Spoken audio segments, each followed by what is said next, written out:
So over the last year, I've gotten a lot of comments, Instagram DMs, and emails from folks asking how I make my videos for my YouTube channel and social media accounts. It's a video that I've actually been wanting to make for a really long time, and I'm excited to share my process, so I thought I would bring that video to you today. Now, there's a lot to cover and we're gonna dive right into it, but before we do, what's happening, everyone? My name is Ryan, and if you're new with us, welcome. I truly appreciate you being here. All right, let's get into it.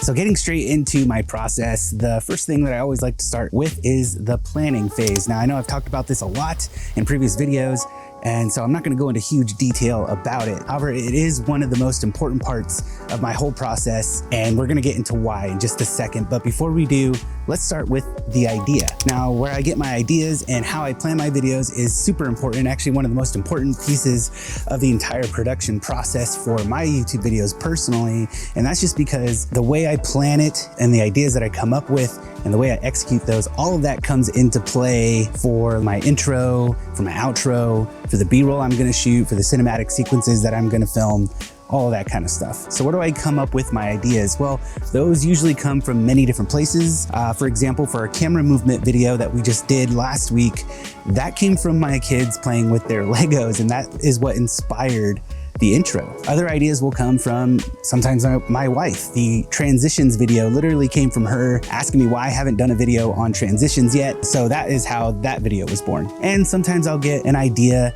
just by watching other YouTube videos and thinking, hey, that was a really cool topic. Let's see how I could put my own spin on it. Sometimes I'll be watching a movie or a film and I will get the inspiration and start typing away a thought that I have in my head, which will eventually turn into an idea. Another reason why the planning process and coming up with the ideas ahead of time is super important is because these videos definitely take a long time to make. Sometimes they take the entire week. Sometimes they take weeks on end. I like to get really in depth about the things that I teach, and I want to make sure that what I'm teaching is going to add you the most value and actually elevate you as a filmmaker, a video creator, or just a creative in general. And the way that I present my videos is super important to me as well, because this is a very visual thing that we're learning. It's visual storytelling. Now, some of these ideas are better than others, clearly, and some do really well. These are videos that end up doing really well on the YouTube algorithm for some reason. You guys really enjoy them.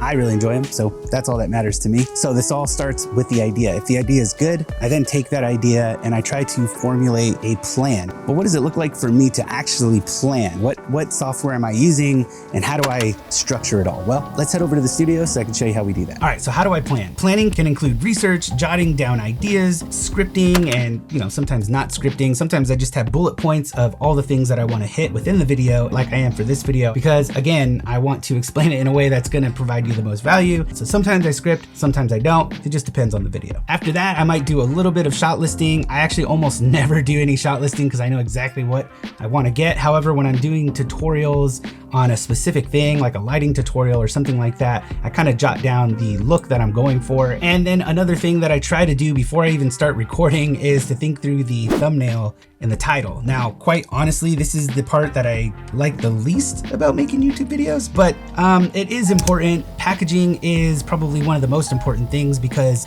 it's not gonna do any good if I have a really great video if no one wants to click on it. There's still a lot of room for improvement, but I feel like I am getting better and better as I make them. So anyway, you guys let me know. So when I'm jotting down ideas or when I'm scripting or even when I'm coming up with my thumbnail and my title, I'm using a program called Milanote. Now, this is something that I've been using for a very long time, at least a few years now, and it's just something I'm comfortable with. I'm also using Notion now because that is supposed to be a very streamlined way of doing the process. However, I like things to be visual. I'm a filmmaker. I like to have visuals in front of me to kind of guide me through the story. Milanote is not a sponsor, by the way, and none of the things that I'm actually going to mention in this video aren't a sponsor. These are just the things that I've been using for a really long time, and this is just what works best for me. Okay, so now that we have our idea and we've developed a plan, it's now for the fun part, and that is filming. For my videos personally, when I'm filming, there are three things for me to keep in mind. There is the A-roll, the B-roll, which we're gonna get into in a second, and there are what I like to call cinematic sequences. Now, this is anything that I wanna film that could be used to illustrate the point that I'm trying to make, like this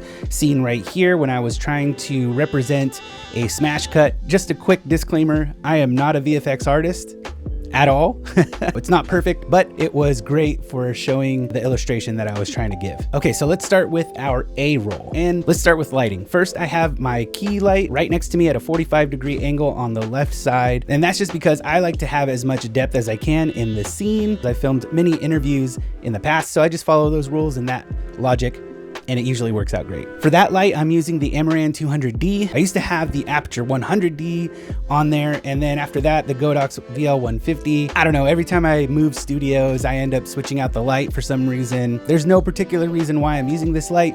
It's just the one I had in front of me, and I threw it up there, and that's the one I'm using. I just have a basic softbox on that, the Aperture 6090, and I have the grid on it so that all of the light is focused on me and not spilling out throughout the rest of the room. This is actually a really affordable softbox and does a really great job. So if you're in the market for a softbox, this one's great. And behind me, I just have a few lights to kind of brighten up that area a bit, and also to separate me from the background. I just have a couple of tube lights, the Ambitful A2 and another one by Digital Photo. And then to light up our shelves just a bit, I have the Aperture ALM9 and the Aperture ALMX, a couple of older lights. I might upgrade them someday, but I've always been happy with the results and they look great. The only other light that I'm using is not actually a video light. It's just an LED strip made by a company called Govee, and it has an adhesive back, so I was able to just slap it on to the inside of this pocket here, and it just kind of lights everything up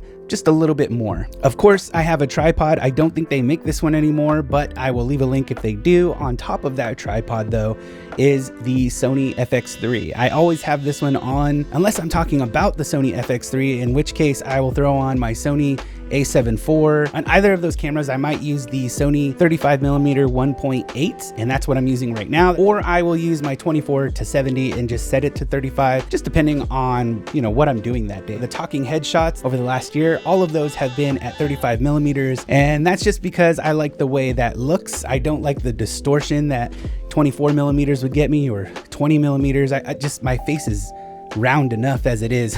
Either cameras will be at 2.8, and I will set them at the native ISO. My shutter is always at 1/50, and my white balance at 5600 Kelvin. I'm usually filming in the 23.93 422 10-bit. I film in S-Log 3, and that is, again, just to get as much information in my highlights and my shadows as I possibly can. A lot of you have reached out with super kind words about my image here, and that it's just some of the best you've seen, or that it looks cinematic, and I truly appreciate that very, very, very much. But I think that is what contributes to it. I'm getting as much information in my highlights, my shadows, and my contrast, and my colors, and all the things just by using S-Log 3 and a couple of other settings. I'm gonna list all of those in a graphic right here so that you can see what those are.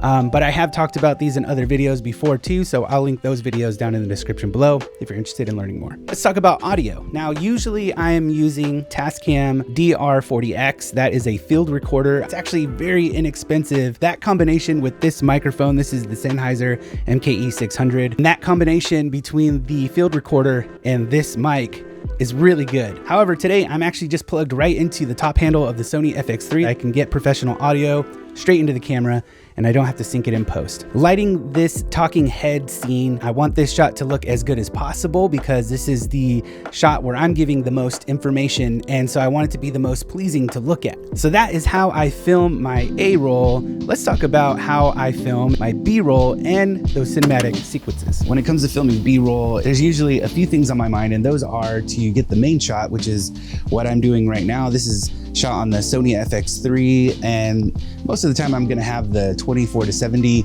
2.8 G Master lens on that. But for this case, I actually have it on the gimbal because we're about to go out and film a scene for our camera movement video. Right now I have the Sony 35mm 1.8. It's just lighter, and I'm able to maneuver a little bit better with this gimbal particularly. And the other thing that I'm thinking about is the behind the scenes, so that I can show you guys how I film a scene or how I set up a scene. And so for that, I usually use my Sony A7 IV, which is this camera right over here. And right now it has the 24-70 24 to 70 on it, but usually I have the 35mm on there. There are a lot of times, especially in the beginning of the channel, where I was by myself and I didn't have somebody to help me film all the behind the scenes stuff. And so I would usually just put it on sticks and move it around every time I made a new adjustment somewhere, and showing all the different steps that I took in making that scene. And then I would pick up the camera at the end and just get a bunch of detail shots just to kind of stitch it all together and make it feel like it had a little bit more movement. On a lot of these static shots, I will just go into post and I will create moving shots just with keyframes, either pushing in or pulling out, or even going side to side sometimes. And that really helps when it comes to adding some movement to the static shots, because otherwise, to me, they're just a little bit boring. So a lot of what we do here at Fox and Crown on this channel is just showing you a bunch of different techniques and ways that you can enhance the story within your films. It's not just the color grade, it's not just the way, the way it's edited and the camera that I'm using. Like for example, this one here, I decided to shoot this early in the morning, and that is because I have sunlight still close to the horizon. It's giving me a much softer light, even though it's hard light. Even on my face here and a little bit behind me, you can see some sunspots, but it's not so bad. And it's a nice warm color too, so it's nice and warm and inviting. And that is, I think, the final thing that I'm thinking about when I'm doing B-roll is, where are my environments? Is it high noon? If it is, let's find some shade, let's find some cover. If it's early morning, let's utilize that morning light. Okay, so now that we've gotten all of that out of the way, you know how I light my videos, you know how I film my videos, you know how I plan my videos, let's now get into how I edit and color grade my videos. Let's open up a project that I just recently completed. Okay, so over here in Premiere Pro, this is what a typical project will look like for me. This is the video that I did on composition and framing. And as you can see, there's a lot of moving parts here. Let's talk about my process though. I will usually take the A-roll and I will put that together first. I'll start to color grade that, I'll match the audio, and then I'll mix the audio. What's happening, friends? Future Ryan here. If you've made it this far into the video, I just want to say thank you. You guys are the elite, my crew, the ones who have supported the channel since the beginning. I truly appreciate all of you. It's been so awesome to get to connect with all of you guys in Instagram DMs and comments and emails. And I just want you guys to know that I truly appreciate all of you and all of your support.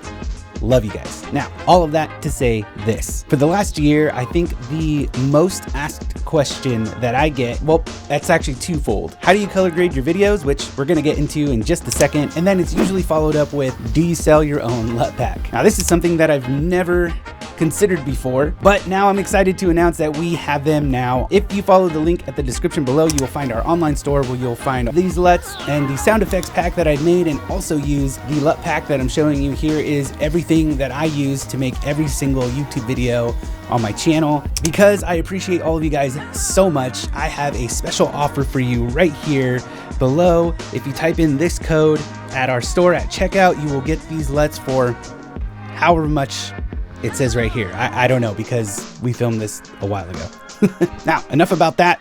Let's get into how I color grade my videos. Now that you know that I have my own LUTs that I use, this becomes a lot quicker. So what I usually do is, instead of color grading from scratch, I actually just throw on one of my LUTs. Now this is the FNC Studio Bass LUT, and this is just where I start. I throw that LUT on and I throw a preset on that I have for my audio, and then I cut up the footage. After that, I throw on this adjustment layer, and that adjustment layer has what's called the FNC Studio layer. This is the adjustment layer LUT that I throw on after that. Now, the reason why I do that is because I like to have full control, again, over all of my footage. And if I have an adjustment layer and then my final look over that, that just expands the flexibility that I have to make this look the way that I want it to. And also too, if I want to change anything, if I want to change the look on my A-roll, because often sometimes I will get through the edit and the A-roll and the B-roll just don't match up very well, not the way that I want them to. And so sometimes that means changing the A-roll color grade a little bit. So what I'll do is I'll throw this adjustment layer on, and now I have full control over all of the A-roll all at the same time, keeping everything consistent throughout the whole edit. Okay, and then after that, I throw on all of my B-roll. So we talked about how I film my B-roll, and that is truly what helps me get that image that I love and that you guys have been telling me that you like as well. And now that we're in the edit, this is gonna be much easier to color grade. So for this, I use one of two LUTs that I've created. One of them is called Basic Color Correction. This one is great for when you want to have the most flexibility in your footage. It gives you a basic look so that you can have full control over your contrast, your colors, and the tone of your footage. And then I also have one for B-roll, and this one's gonna have a little bit more to it. I've added contrast to it and some color, a little bit of a look to it as well. And so a lot of this is gonna be pretty baked in, but if you go to the creative tab and use the look for entering in your LUTs, you're gonna have a lot more flexibility there. Both work really great. I just use one if I feel like I need to start from scratch and it just gets me there a little quicker, or if I need to throw a LUT on and work quickly, I'll usually use the B-roll LUT. Now, it's important to note that every LUT that you apply to your footage is gonna need some slight adjustment. I designed these in S-Log3. You might be using C-Log, or you may not even be filming in Log. Your lighting conditions will be different, as well as your settings are gonna most likely be different than mine. So just keep that in mind when you're applying these LUTs to your footage. It may not look like the way my footage looks right off the bat, but with some slight adjustments, you should be able to get the look that you're going for. The point of my B-roll is to look like it was shot more on a point and shoot, but also have that cinematic feel. That's my thought process, because I don't want the B-roll to outshine, you know, the A-roll, or even some of the cinematic sequences, or even the films that I share that I've done on the channel. I definitely don't want them to be competing. I want them to feel very different from each other when I'm presenting my videos. And so again, the B-roll doesn't need to look perfect, but I also want it to match the aesthetic that I've created for my channel. All right, and that is it. Now all we have to do is upload the video, enter in our title and thumbnail, press publish, and then we'll see what happens. Also, I don't know why I'm sitting on the floor. I just wanted something different. Now, of course, I couldn't get into very specific detail on every single thing in my process. In this video, I actually had to cut out quite a few things, especially in the editing process, because if I did, this video would probably be about an hour long. And so I just gave you the basic lowdown of how I do that. But if you would like to see my entire editing process from beginning to end, step by step, every little secret and thing that I do, hit me up in the comments down below, because I love connecting with you guys and I love to make those videos for you guys. In truth, there is a lot that goes into every single video that I do on this channel. If there was any secret sauce in my process, it would be the fact that I know I'm not the best, and I don't claim to be an expert at any of this stuff. Probably should have said that in the beginning of the video, but I've spent many years learning how to be a filmmaker. If you've been following the channel for some time, you probably have heard this story before, that I watched certain movies as a kid and they truly inspired me to want to create my own stories, and I really fell in love with the format of visual storytelling. So I made my first short film with a home camcorder, and I grabbed my cousins and my brother and we made a film. I think my aunt was in it too. I believe that creativity is born through the experiences that we've had as kids and as adults and even now. And I guess if I had to give one piece of advice and encouragement for this video, it'd be this: you do you, because only you can do that best. Well, that's gonna do it for me, you guys. Thank you so much for joining me in this video. If you like this video, or you learned something, or you're feeling inspired or encouraged, please click the like button down below. Consider subscribing if you haven't already, and I'll catch you in the next one. Cheers, friends.